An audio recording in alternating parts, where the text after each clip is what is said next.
3 patients were confirmed as close contacts of a man from Surrey, who was the first to be infected within the UK.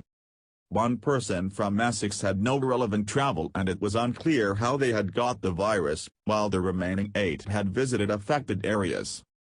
It comes after Health Secretary Matt Hancock said the UK was still in the containment phase of the outbreak. He said the government contingency plans, which will be published this week, included banning big events.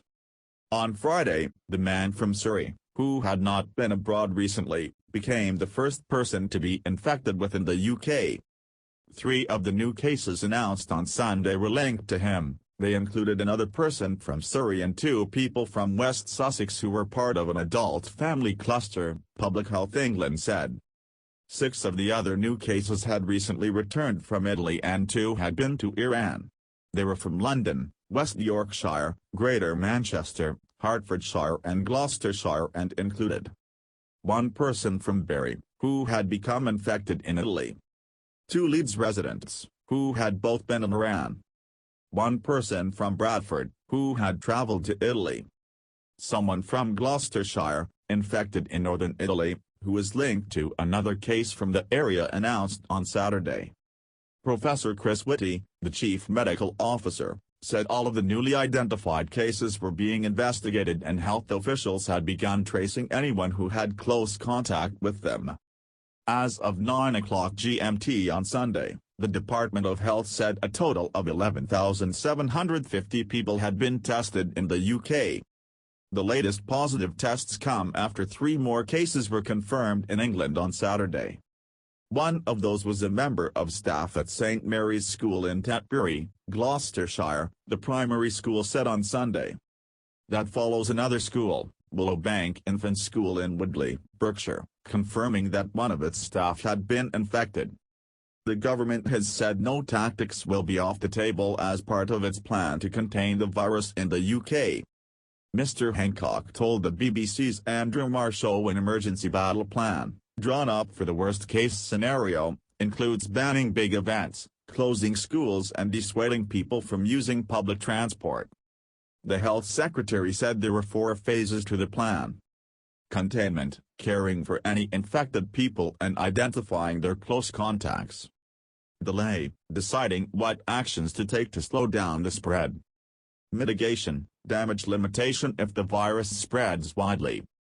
Research, constant and ongoing work to inform the 3 other phases.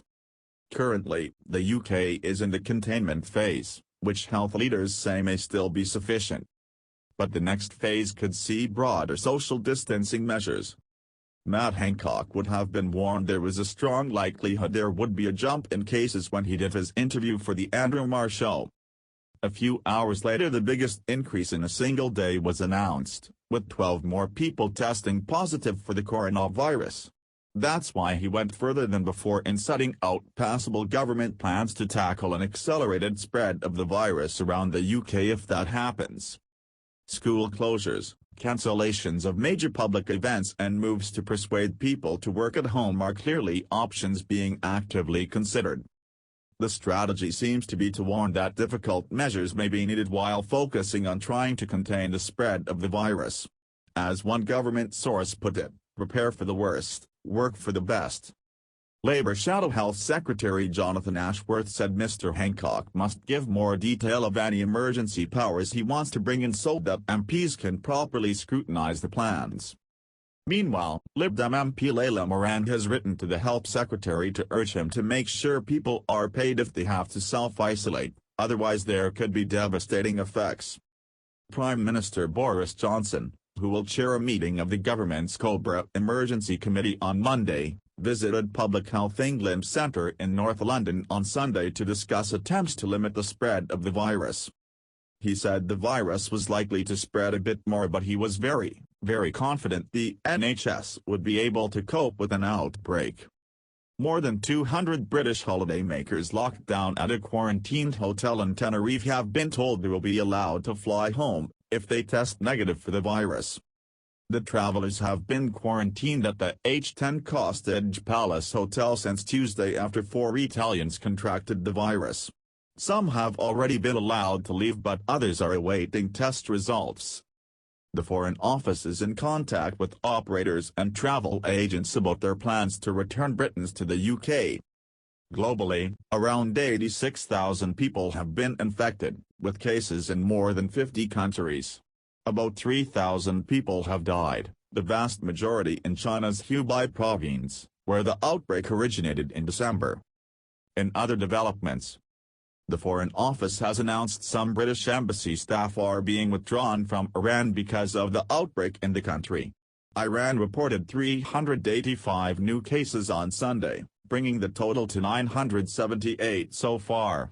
The death toll rose to 54. Foreign Secretary Dominic Raab has tested negative for the virus. The Foreign Office said he self-isolated after feeling unwell this week, and has returned to work since the test result. A secondary school in Ireland is to close for 14 days because the country's first confirmed case had been in contact with its pupils and teachers. In Paris, the Louvre Museum did not open on Sunday. The museum said on Twitter a meeting was being held on the public health situation and the museum cannot open at the moment. Australia and Thailand recorded their first fatalities from the virus on Sunday. A 78-year-old Australian man died after being infected on the quarantined Diamond Princess cruise ship in Japan. Thailand said the 35-year-old man who died of the virus had also been suffering from dengue fever. The leader of a religious sect in South Korea, which is facing the worst outbreak outside China, could face a homicide investigation over some of the country's deaths. Lee Man-hee is accused of hiding the names of some members as officials tried to track patients before the virus spread.